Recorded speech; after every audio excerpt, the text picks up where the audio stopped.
Hey, what's going on? I'm Matt O'Leary back with another video. Today I am talking with Justin, who you've probably seen reacting on Twitter or on TikTok to New York Jet games. He does awesome stuff, and I wanted to talk to him about the Jets' upcoming game against the New England Patriots and their second half. Enjoy our conversation. All right, I'd like to welcome on Justin on the program. I'm sure you've seen his reactions on TikTok or on Twitter. The man is reacting to a whole bunch of stuff, Jets football, the Yankees. How's it going, Justin? Everything's going great, Matt. I just want to thank you for having me on here, and I really appreciate the opportunity. You've done such a great job growing your channel and your following to be a full time creator. So just being here is a blessing in itself. So I'm just happy that we have a lot of good things to talk about. Yeah, absolutely. A ton to really get into here. I kind of want to start because I always like to kind of get like the people's backstory. So I want to know like what made you want to start filming your reactions and putting them on social media?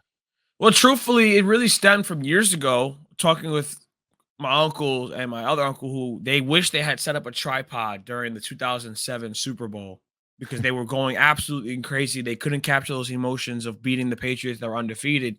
And I've always thought about, man, like I'm really a different type of person when when the Jets are on. And like my family would always joke about it. And I never really knew how to get into sports talk, which is something I always wanted to do. But when you get into full-time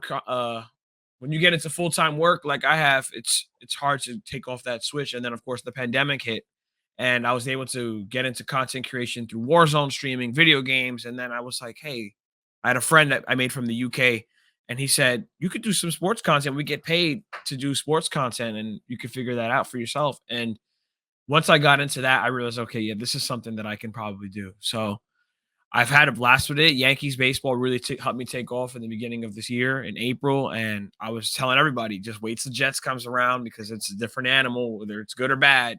You think I'm amped up now? Wait till we watch the Jets. So it's just been fun. It's just a way to release, it's a way to have fun and give people content that they can relate to, and that's what I enjoy the most of it.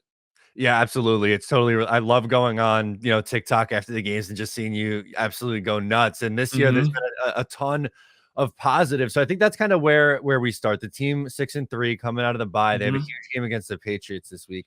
Let's just get into one. What was kind of your expectation before the season, and how has that changed over the first 10 weeks or so? Well, my expectation over the beginning of the season was one, we got to win a game in September. We got to win some divisional games, and let's just not be wiped out by the middle of the season. We've had 3 or 4 seasons in a row where by Halloween it's done, it's over. We're just grasping at straws, grasping at any good moments. And I just wanted to make sure that we just at least had more than 4 wins for the season. And by the time November, December came around, we're still playing meaningful football. And I think we've cleared that by margins that we didn't anticipate before. So I'm really, really happy with how we've gone with winning 6 out of 9. That's 2/3 of the games. If we can replicate that, we have 8 left. It's hard to get a 2/3 out of there, but hey, if we can go 5 out of 8, I think we are set for the postseason. I think it's fair to say postseason should be the expectations at the minimum. Yeah, 100%. It's so crazy to me because as you said, like most, I would say most rational Jet fans were saying like, okay, just take a marginal step forward, win 7, 8, maybe 9 games if things go right. And just show me some signs of growth. Like you said, win a game in September. And now, it's early November, but the conversation isn't about, just staying relevant or staying in the hunt Mhm. traffic. It's about making that leap and taking a run, to the playoffs. And for me, it really starts this week against the New England Patriots, a team that you just played a couple of weeks ago. And obviously, it was probably one of Wilson's worst games as a Mhm. pro. Threw 3 really bad interceptions, bounced back nicely in the win over Buffalo. But what do the Jets have to do different, I guess, this time around to win this game? Because I look at this one, I have it circled as a must-win game for the Jets coming out of the bye. Yeah, and I think they have it circled as a must-win game as well. I mean, they've been talking about it a little bit too much than more than I'd like, but they they have to try to keep it business as normal as much as possible. I think it's at the end of the day, it's still a game. It's a divisional game. They always mean a lot more. But I think the more they try to put too much emotion into it, too much, they could probably they could end up doing a little too much. I want them to make sure they just play their brand of football, getting after the passer, playing great defense, not turning the football over, running the football. And you know what? I think it's time after the second half of the year. We'd like to see just Zach played a clean game against New England. His New England games have been the outlier of his stats. Okay, he had 11 interceptions last year. 4 of them came in one game. He's got, I think, what, 10, about 6 or 7 this year. 5. He's got 5 this year. He's had 3 of them in one game. I think he's been playing really solid, clean, no turnovers. New England seems to be the reason why he's getting his stats inflated in the wrong direction. Just play clean football, make the good throws that you were doing, and even in that game, making the throws he's supposed to make. I think we'll be fine. Yeah, that's kind of the thing for me too. I think if you get, or I guess I should phrase it like this: in the first matchup, if Zach played the way that he did against Buffalo against New England, I think they win that game going away. It was a close game, but Zach turned it over 3 times, and it's still just a one-score game. I think if he plays a clean game, there's no reason that with this Jets defense that they can't remain competitive, one against anybody, but especially Mhm. a team against New England that on paper they're better than on paper. No. Yes, I believe they are. They are more talented on both sides of the field. New England obviously has Bill Belichick, which is always going to be a big plus for them to equalize the matchup. But I mean, you saw him make some plays with his legs last week against the Bills. If he would have made a couple more plays against the Patriots, even on that 4th and 5, there was about what 7 minutes left in the game. If he makes a first down there and we score a touchdown with about 5 or 6 minutes to go, it's 22-17. You get one more stop, we get the ball back and try to take the lead and win the game. So the little things for Zach again matter the most against teams like New England, where they seem to have our number and we need to find a way to get over the hump. Yeah, absolutely. You talk about them having your number. It's really crazy in a league that's really built on parity, right? Like things seem Mhm. to be so up in the air and fluctuate so often. The Patriots have owned the Jets for a while now. Their last win against the Patriots came in 2015.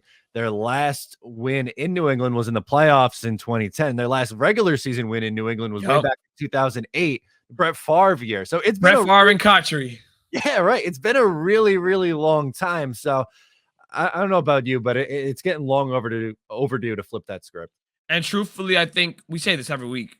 This is the game of the week, game of the year. This could be a season defining win. This could be the type of win that really defines the season because the Jets, of course, the AFC East and the Jets do not match together in terms of them being the division winners.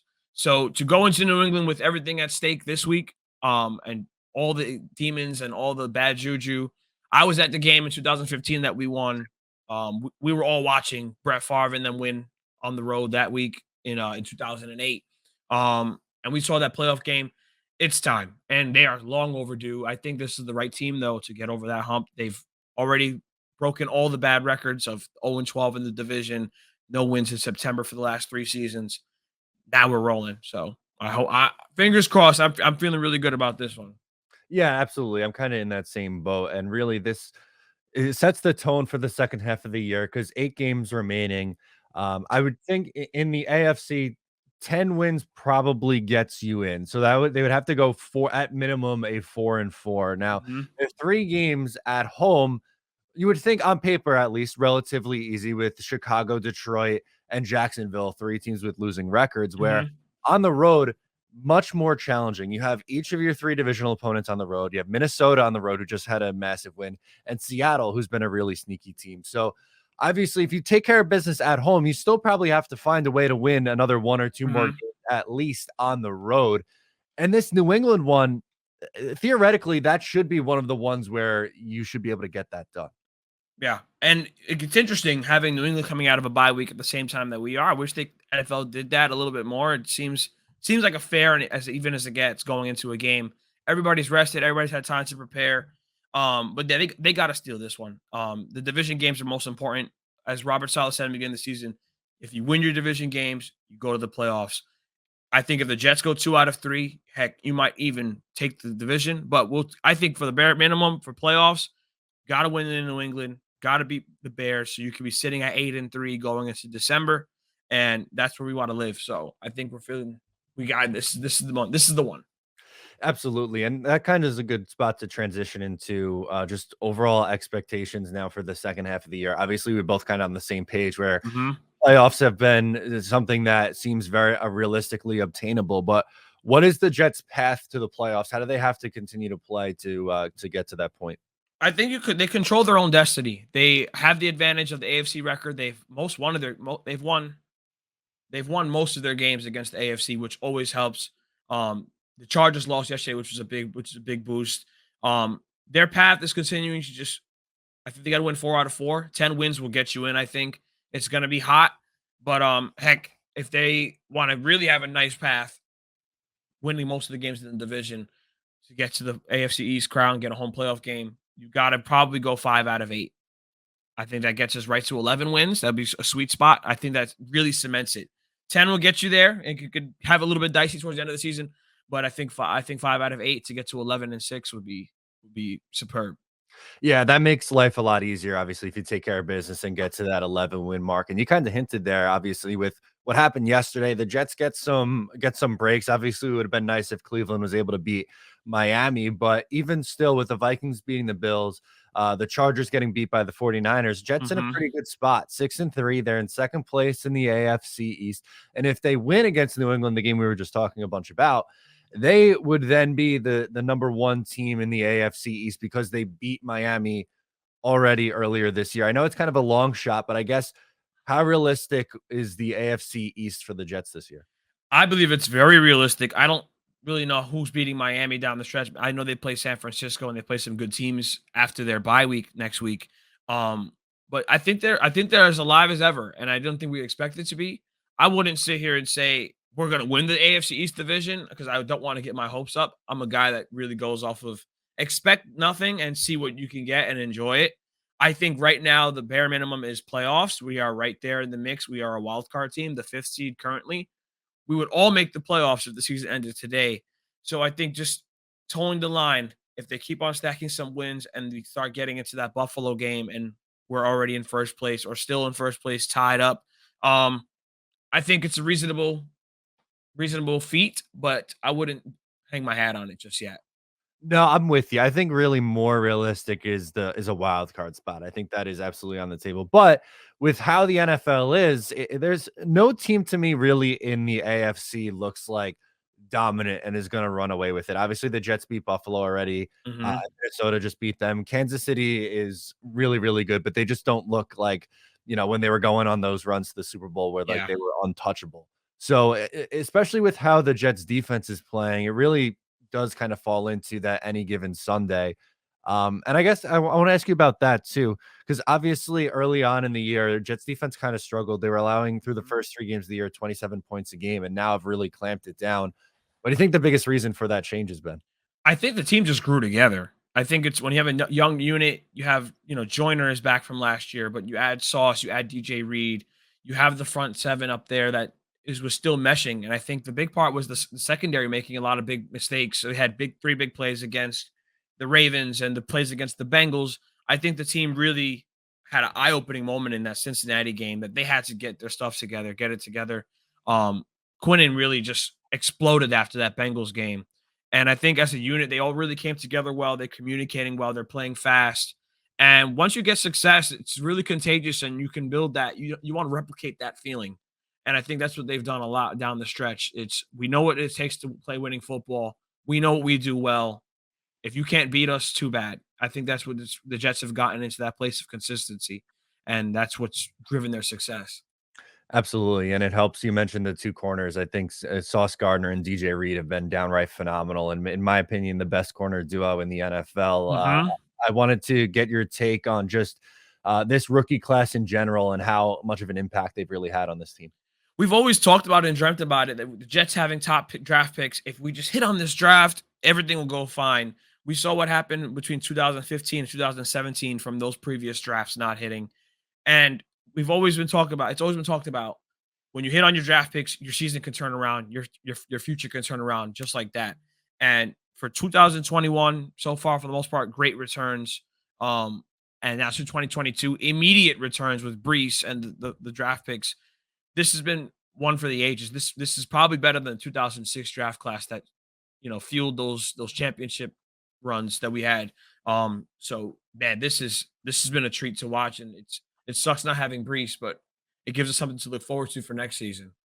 Yeah, absolutely. Losing Brees Hall, I think, was big, but this past week they kind of got the running game going with Michael Carter and James Robinson again. Mhm. So I think down the stretch, those two will end up being okay. But yeah, for me, I think one of the reasons why this team is so exciting and so enjoyable is because of how young they are. They're really a young core. And the thing that I always say on my show, and I kind of wanted to get your feeling on it too, the Jets don't like they're so young and naive. They don't know they're supposed to be the same old Jets and they're supposed to suck, which I think is which is something that excites me too, because they come in and they Mhm. expect to win these games, which is a welcome change.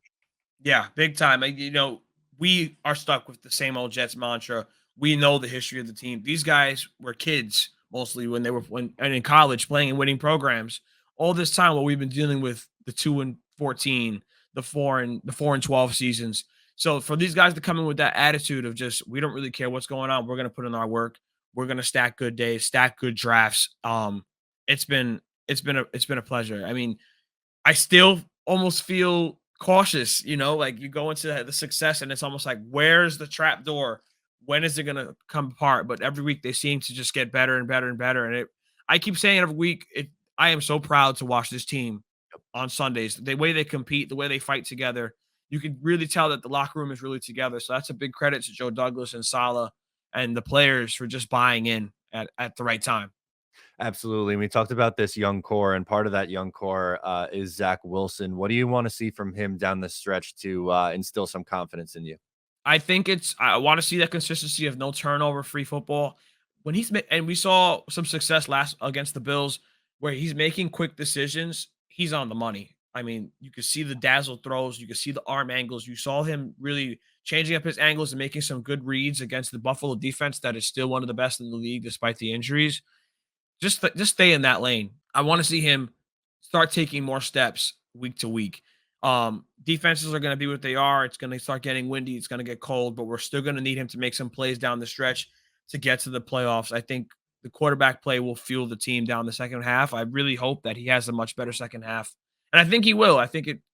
He's been playing at a pretty good level. He bounced back against the Bills, and now he's had the bye week to kind of rest and prep up for New England. And I think he's learning on the fly each week. So I want to see him continue to take those steps every week. Maybe have a little eye popper game down the stretch. I think he'll have an opportunity against the Lions or the Jaguars to have a little eye popper stat game. But just continue to just protect the football, play winning football, and we should be fine.